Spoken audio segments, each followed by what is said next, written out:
Welcome to the CDA Institute's Expert Series, the podcast that brings you critical discussions with thought leaders in defense, security, and global affairs. I'm your host, Josh Malm. In today's episode, Stephen Nagy and I will discuss Southeast Asia's strategic autonomy within the Indo-Pacific, examining the impact of U.S.-China great power competition, regional security dynamics, FOIP and BRI. We'll also discuss ASEAN's role in the region and the implications of Canada's defense policy update for its Indo-Pacific strategy, and what progress has been made a year since its release. Stephen Nagy is a professor in the Department of Politics and International Studies at the International Christian University in Tokyo. He recently co-edited a new book, Southeast Asia and the Indo-Pacific Construct, focusing on the changing regional security dynamics of Southeast Asia. We'll discuss that as well. The CDA Institute encourages rigorous debate on national security matters through our events, research, and publications. Be sure to check out our new podcast, The Geopolitical Update, with CDA Deputy Director and former Director of Policy to Canada's Minister of National Defense, Joe Barner. Every Friday, Joe will provide in-depth analysis of the most significant geopolitical events of the week. Be sure to catch us this Friday morning. This is the Expert Series.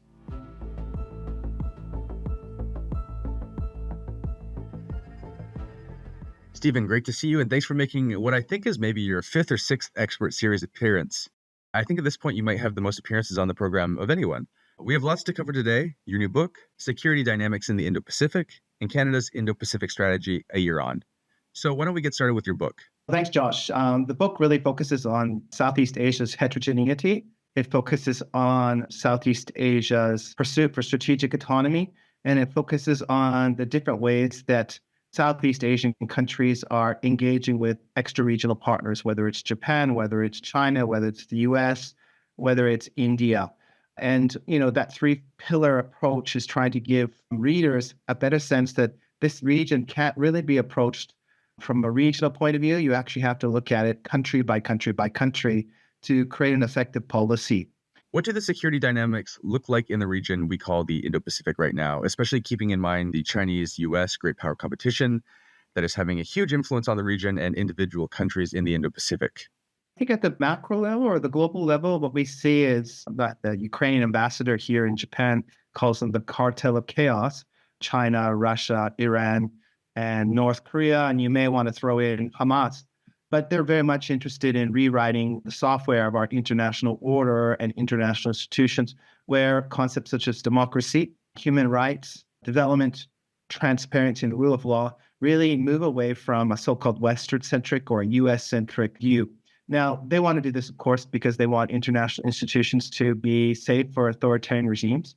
They don't want international institutions to be able to interfere in their domestic environments and deal with the real serious human rights challenges and rule of law challenges that exist in those five entities that I mentioned. So that's at the macro level, right? And then when we pivot to the Indo-Pacific, there's security challenges that really range from Himalayan plateau, where the Chinese and the Indians are fighting over territory in the Himalayan plateau. And recently they had a club fight. Yes, a club fight. So clubs with, knuckle busters on the plateau. But that's one area I think we should be concerned of. South China Sea, of course, is a cauldron of instability. And we see right now China being very assertive towards the Philippines, shooting water cannons at fishermen vessels and preventing the refueling and delivery of food and other resources to Filipinos in the South China Sea. The Vietnamese and the Chinese still have problems, so we have other problems within the South China Sea. Remember, the South China Sea has about $5.5 trillion of trade that goes in and out of the region. That is more than the entire economies of Japan and Canada put together, just to give you a framing. We have the Taiwan Strait, where just last week after the inauguration of President Lai, the Chinese had military drills in and around Taiwan to demonstrate that they could potentially engage in a blockade. The Chinese are using something called lawfare and gray zone tactics in and around the Senkaku Islands to try and delegitimate Japanese sovereignty over the Senkaku Islands, and of course the northern territories with Japan. So the region is a cauldron of instability, lots of problems, not to mention North Korea's weapons of mass destruction, proliferation, and more coordination between North Korea and Russia on the Ukraine front. Discussing elements of your specific chapter 1 from the book, Southeast Asia Indo-Pacific Context, FOIP and BRI are hedging strategies to secure strategic autonomy. For new listeners, could you describe the terms FOIP and BRI and what a hedging strategy means in this context?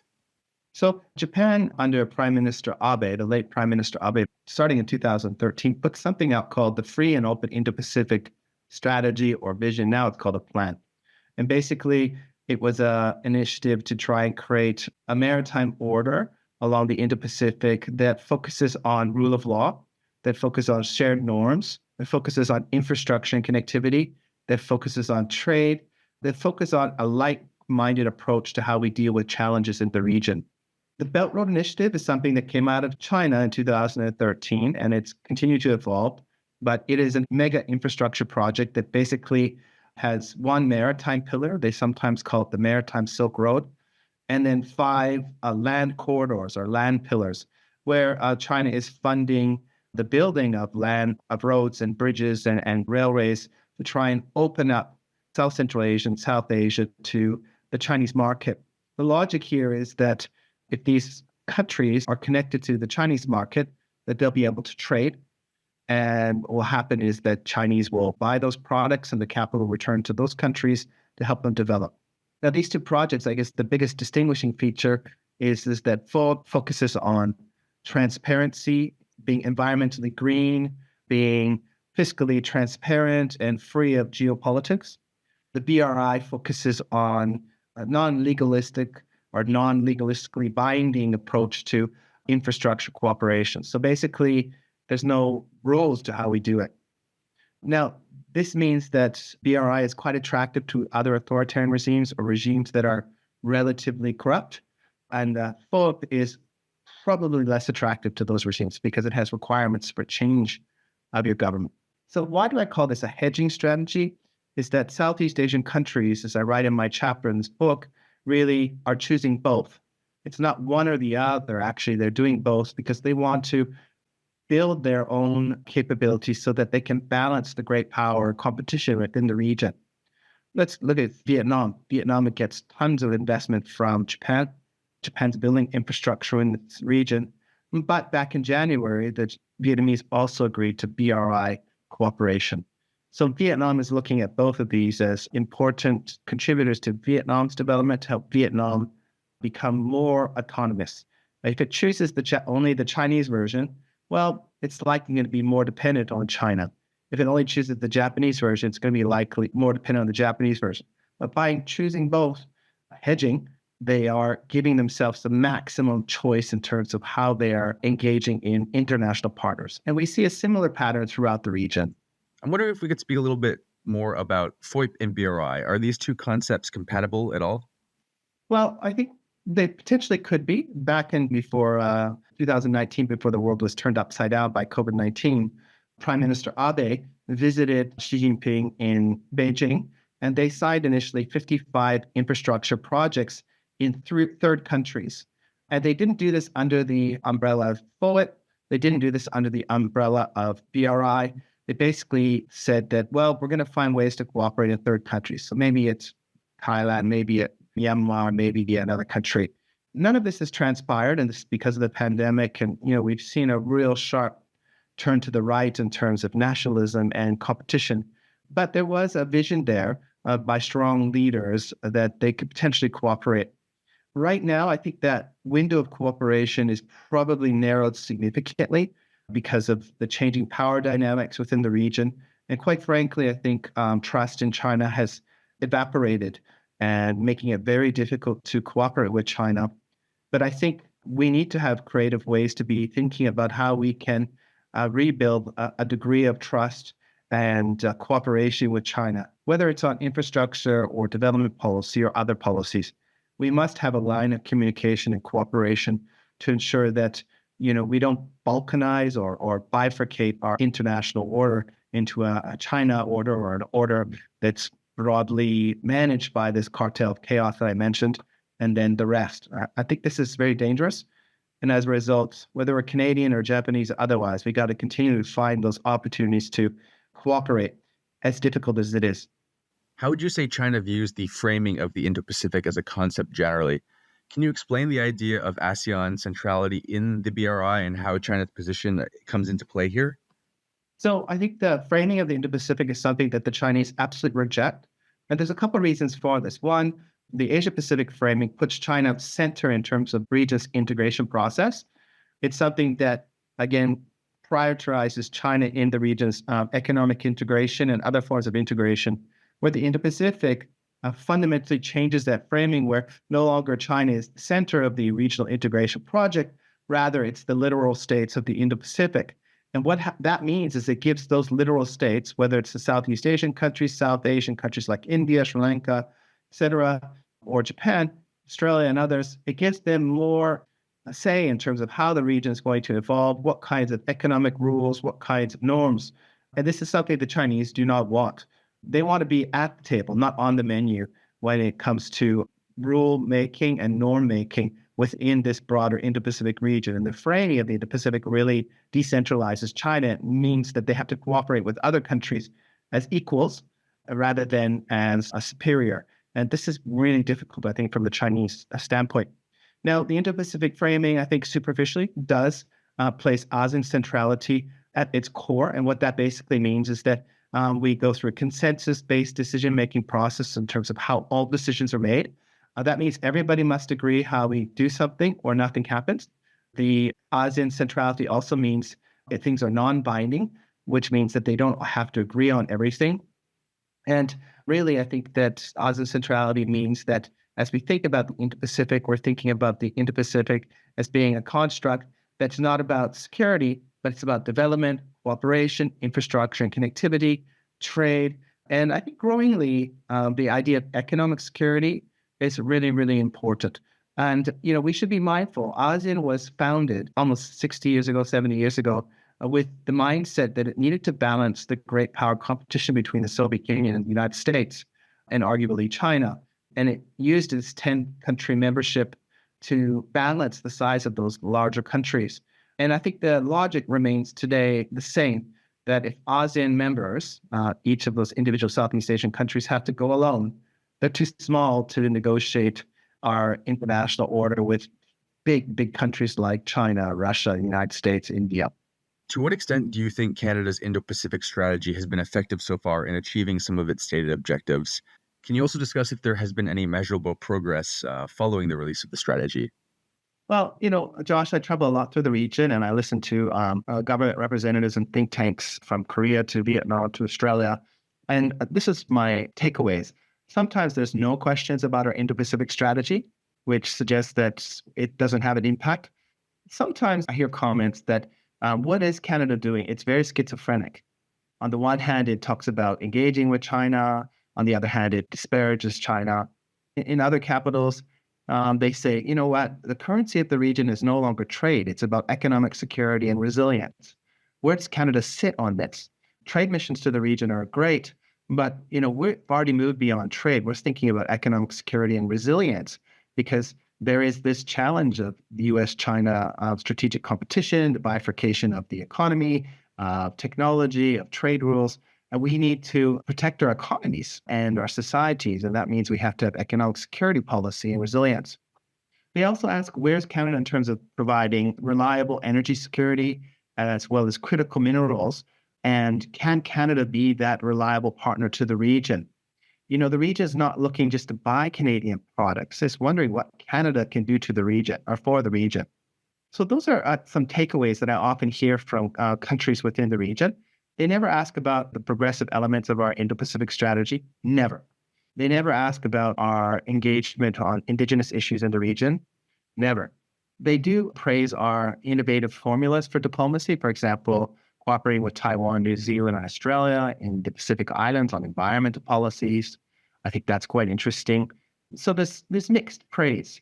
I guess lastly, the take home is rather than commenting on our Indo-Pacific strategy in general, they comment on concrete initiatives that really bring value. And here I'm talking about the sanctions evasion activities that the Canadian Navy is engaging in the Sea of Japan to prevent North Korea from gaining materials and to build its weapons of mass destruction program.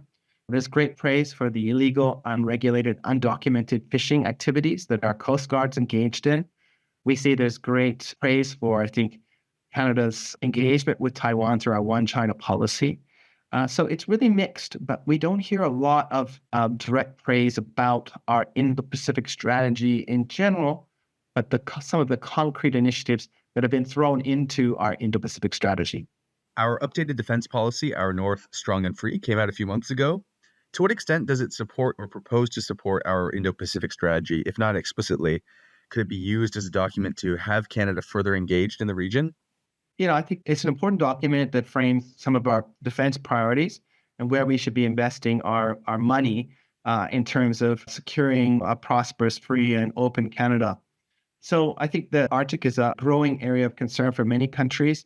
We do see increasing cooperation and coordination between the Russians and the Chinese in that area. As climate change does continue, we're going to see those sea lines of communication in the Arctic open up. What does this mean for exploitation of resources? What will the Chinese and the Russians do in that area? And will there be sovereignty claims within that area? And prior to the pandemic, we saw a Russian sub in the Arctic deploy a little Russian flag somewhere under the ice shelf. And this may be an area of contestation moving forward. I guess the big questions for us in terms of our defense policy is, where's the money coming from? We talk about modernization of NORAD, modernization of the North American security contributions.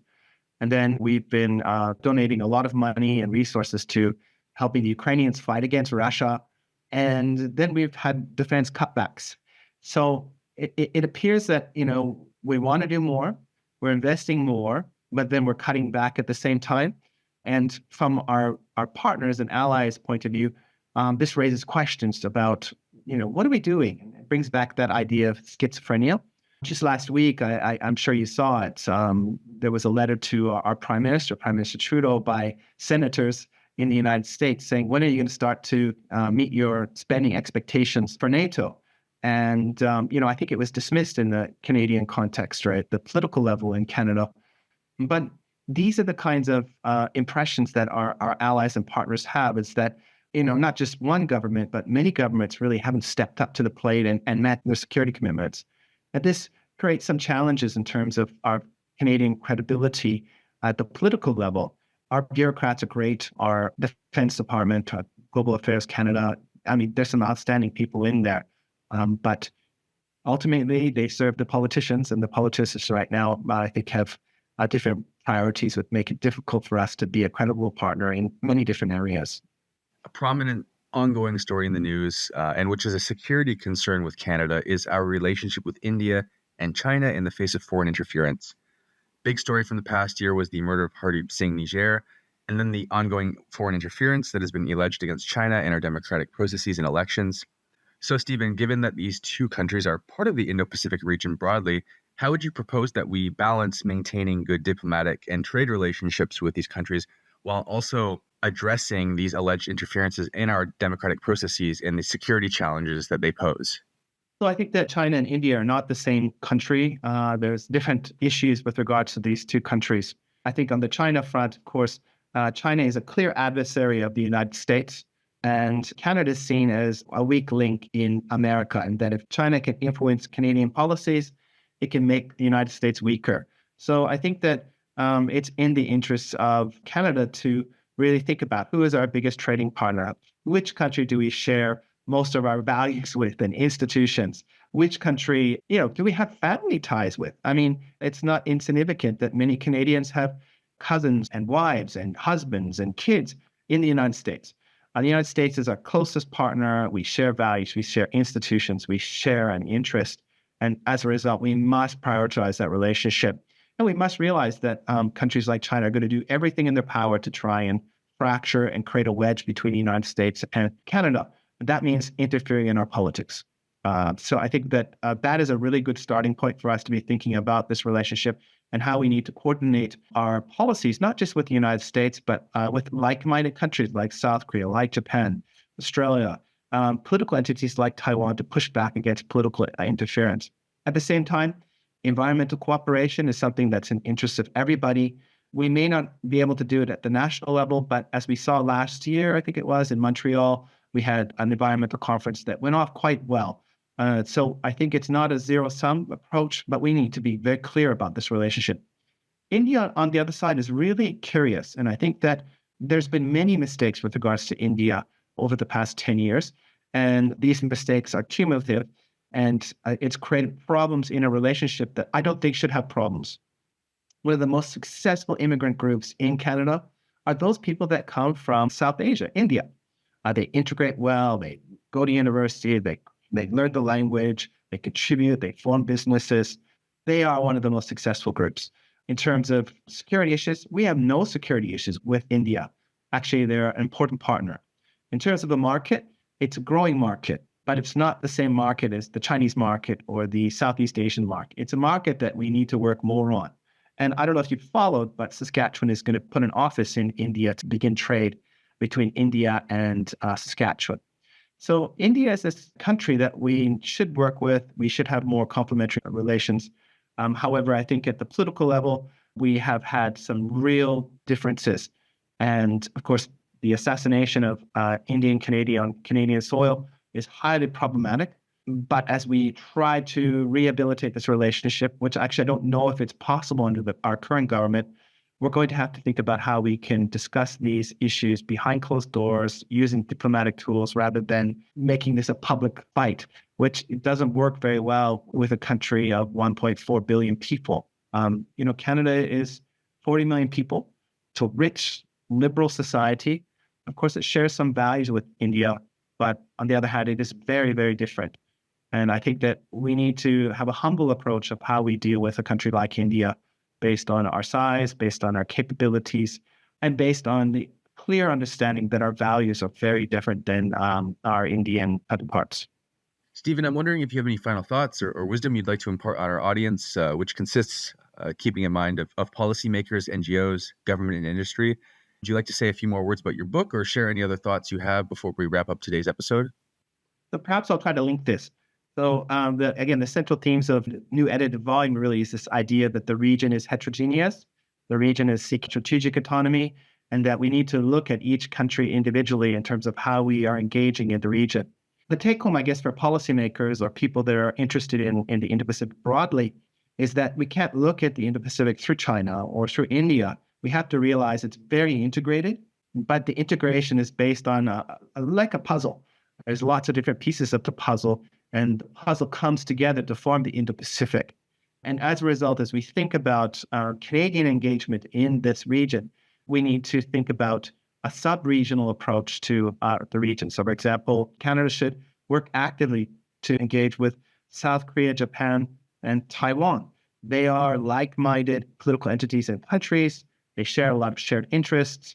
When we move to Southeast Asia, we probably should prioritize Indonesia, Vietnam, Singapore, maybe the Philippines. When we move to South Asia, of course, India is really a critical partner. But I think doing this through shared interests rather than preaching our values will probably help us make friends, and will build credibility and demonstrate that we respect the heterogeneity of the region that allows for a sustainable, engaged Canadian presence. Well, thanks for such an enlightening conversation, Stephen. It's always fantastic having you on the program, and I look forward to many more discussions with you about the Indo-Pacific and Canada's role there. Thank you so much. Thanks very much, Josh. I look forward to talking to you again. That's all for today's episode of the CDA Institute Expert Series. To learn more about the CDA Institute, you can visit our website at www.cdainstitute.ca or subscribe to our newsletter. Stay tuned this Friday for the latest installment of the Geopolitical Update podcast hosted by Joe Varner. Thanks, and we hope you'll be tuning in next time.